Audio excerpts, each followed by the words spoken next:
Denali, 20,310 feet, the highest point in North America, and nearly 9,000 feet shorter than Mount Everest. It costs a fraction of what Everest costs, sits inside a United States national park, and if you compare overall fatality rates, Denali looks like the safer mountain by a wide margin, roughly 3 deaths per 1,000 attempts compared to Everest's 10 to 15. But that comparison relies on a number that obscures the real danger. Because when you isolate the data to climbers who actually reach the summit, the ones strong enough and experienced enough to make it all the way to the top, the statistics don't just even out, they reverse completely. Everest kills approximately 4% of its successful summiters. Denali kills 9, more than double the lethal risk on a peak that sits nearly 2 miles lower. So what is this mountain doing to the people who climb it? And why does standing on the summit of North America's highest peak carry more than twice the mortal risk of standing on the roof of the world? The answer starts with something most climbers don't fully appreciate until they're already on the glacier. On Denali, there is no one to help you carry anything. A guided Everest expedition costs between $45,000 and $130,000. For that, climbers get a team of Sherpas who establish high camps, fix miles of rope, carry supplemental oxygen, cook meals, and melt ice for drinking water. The average Everest client carries a day pack and preserves their strength almost exclusively for the act of climbing. Denali costs roughly $9,000 to $25,000 for a guided trip, but the National Park Service prohibits porters, prohibits Sherpas, and prohibits any form of external logistical support. Every tent, every stove, every fuel canister, every freeze-dried meal, and every piece of climbing hardware must be physically hauled up the mountain by the climbers themselves. Even the human waste comes back down, sealed inside government-issued canisters that climbers carry for the duration of the expedition. Roughly 1,200 climbers attempt the mountain each year, nearly all during a narrow window in May and June. Because it's shorter, cheaper, and located inside a national park, Denali is routinely treated as a stepping stone, a training peak climbers knock out on their way to the Himalayas. And it's easy to see why. The typical climber is in their mid-30s, highly fit, and experienced on glaciated peaks like Mount Rainier in Washington.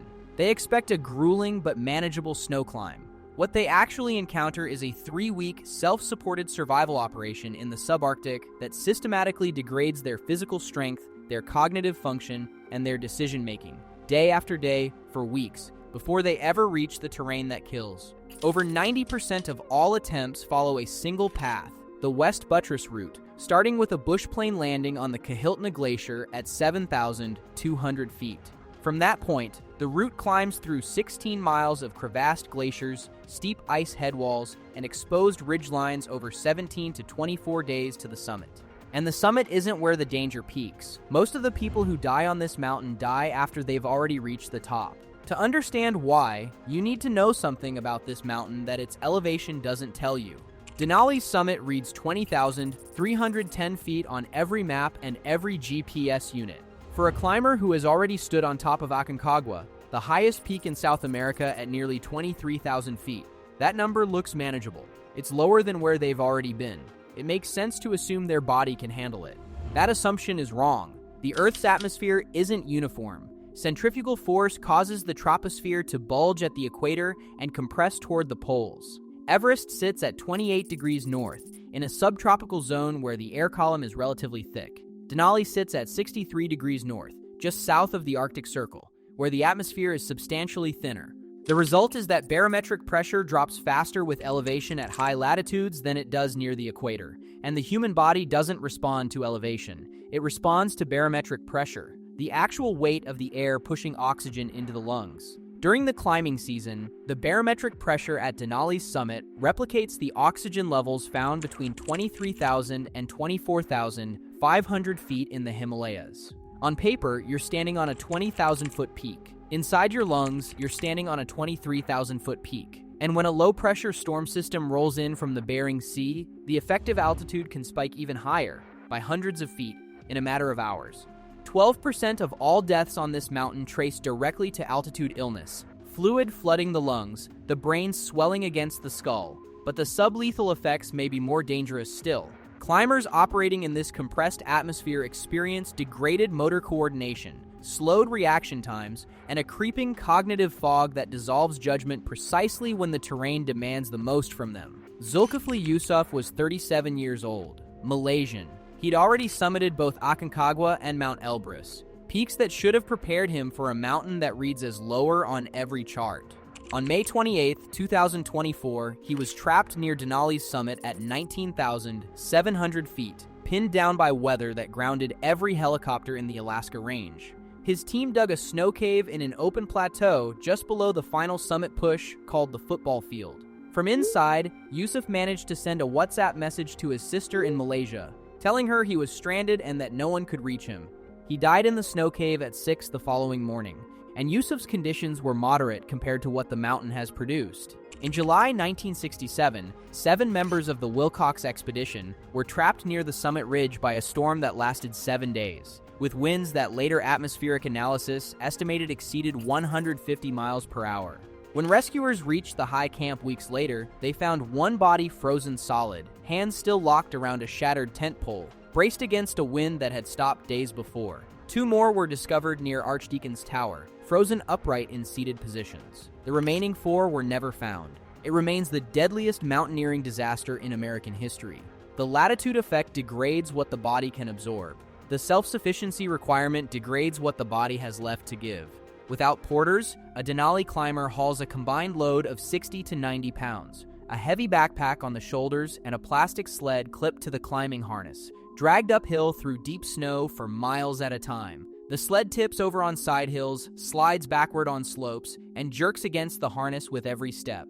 And because the total weight is too much to move in a single push, climbers use a double carry system, haul half the supplies to a cache further up the mountain, bury it in the snow to protect it from storms and ravens, descend to camp, sleep, then break camp and climb up again with the rest. Every foot of elevation is gained at least twice. In temperatures that regularly hit minus 40 degrees Fahrenheit, the body burns between 6,000 and 10,000 calories a day.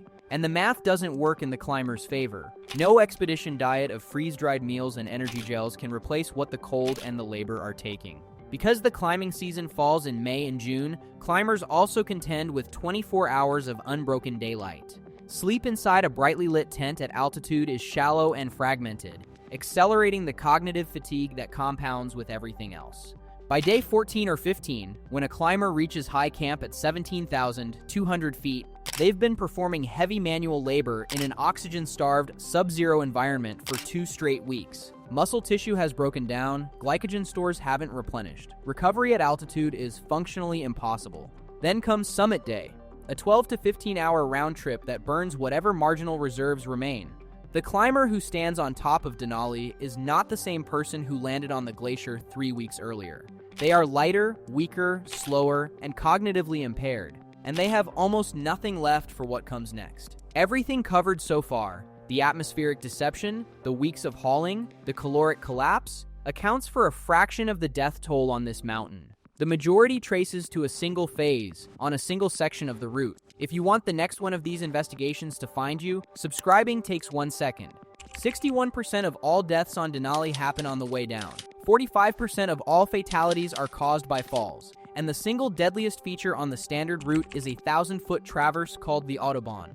The Autobahn connects Denali Pass at 18,200 feet back down to high camp at 17,200 feet. It isn't a vertical descent, it's a lateral crossing, a long sideways walk across a sustained 45-degree face of hard blue ice and wind-scoured snow. On the way up, climbers front point across it in crampons, fully alert, climbing fresh. On the way down, they have to cross it again, after spending 10 to 14 hours above 18,000 feet, in air their lungs read as 23,000. By the time most climbers reach the top of the Autobahn on their return, it's late afternoon or evening. The sun has dropped behind the ridge, plunging the slope into deep shadow. Whatever thin layer of surface snow existed that morning has refrozen into a frictionless sheet. A slip on this slope means instant acceleration. There is nothing soft enough to sink an ice axe into, nothing to slow the body down. Below the traverse, the mountain drops away for thousands of feet. To manage this, the Park Service and guide companies maintain a line of snow pickets, aluminum stakes hammered into the ice, along the Autobahn. Climbers clip their rope through each picket as they pass, creating a running belay that catches them if they slip. In theory, this works. In practice, each clip requires an exhausted climber wearing thick expedition mittens at minus 40 to unclip a carabiner, walk past the picket, and reclip. dozens of times, across 1,000 feet of ice, after 14 hours at altitude. When a climber's hands won't cooperate, when they can't feel their fingers, when the simple mechanical act of manipulating a carabiner feels monumental, they skip a clip, and then another. And when enough clips are skipped, the safety system doesn't just fail, it inverts. A rope connecting 3 or 4 climbers without an intermediate anchor isn't a safety device, it's a force multiplier. One climber slips, the rope goes taut, the falling body yanks the second climber off the ice, and the momentum rips the third from the slope. On a 45-degree sheet of blue ice with nothing anchoring any of them, the entire rope team accelerates as a single unit. Rangers call it a Cascade failure. It has killed more climbers on the West Buttress than any other single mechanism. In May 2026, a 7-member Latvian expedition was descending from the summit. The team was elite. They'd summited 7,000-meter peaks in the Pamirs and had executed a flawless 14-day ascent. 4 of them were roped together on the Autobahn near Denali Pass when one of them slipped. The fall was instantaneous. The rope pulled the second climber, then the third, then the fourth. The team dropped roughly 1,000 feet down the face. Ines Pucheka, Vija Olte, and Renars Koenig Salax were killed. The fourth climber, Martins Bilsons, survived the impact with critical injuries and lay on the ice for more than 10 hours before a helicopter could reach him, dangling from a 125-foot line beneath the aircraft because the terrain was too steep to land. The 3 surviving expedition members, who watched their teammates fall from a separate rope, made it back to camp. Their physical and psychological collapse was so severe that they required evacuation off the mountain themselves. That fall happened to one of the most experienced teams on the mountain that season. Their resumes, their training, their 2 weeks of flawless climbing. None of it mattered once the ice took one crampon point. 3 weeks earlier, on the same slope, a Japanese soloist in his mid-40s was crossing the Autobahn alone. His family contacted the Park Service when his satellite tracker hadn't moved in 3 days. Rangers found his tent at the 16,200-foot ridge, empty. They spotted his body 1,000 feet below the traverse through a spotting scope. A soloist on the Autobahn has no safety net at all, but the Latvian expedition proves that a rope team without anchors doesn't have one either. In June 2025, 2 climbers died in separate incidents 9 days apart while descending the upper mountain. One on skis, one on a snowboard, both unroped. One fell 3,000 feet. The other triggered a slab avalanche and fell 1,500. The impulse to trade rope security for speed after 3 weeks of exhaustion is understandable. On terrain that punishes a single misplaced edge, it's the last trade some climbers make. And when a fall happens above 17,000 feet, the rescue helicopter, stripped down, co-pilot's seat removed to save weight in the thin air, operates at the absolute edge of what is physically possible. In anything but clear weather and calm winds, it doesn't fly. On a mountain that generates multi-day storms exceeding 100 miles per hour, that means rescue is the exception, not the rule. With roughly 130 deaths recorded since 1932, Denali's total body count is less than half of Everest's. And for the average person who registers to climb, the per-attempt fatality rate, about 0.3 to 0.6%, is genuinely lower. By that measure, signing up for Denali is statistically less likely to kill you than signing up for Everest. But that number reflects the mountain's filtering effect. Nearly half of all climbers are defeated by the sled hauling, the cold, and the crevasses before they ever reach the upper mountain. Those early retreats keep the overall death rate low, and that's the point. The mountain's brutality on the lower slopes is, paradoxically, what saves the most lives. The climbers who break down at 11,000 feet go home exhausted but alive. For the ones who push through to the summit, the risk profile changes entirely. The 9% summit mortality rate exists because Denali strips away every buffer that Everest provides. Sherpa support, supplemental oxygen, prefixed infrastructure, and demands that climbers navigate the most exposed terrain on the mountain at the precise moment of their deepest physiological depletion.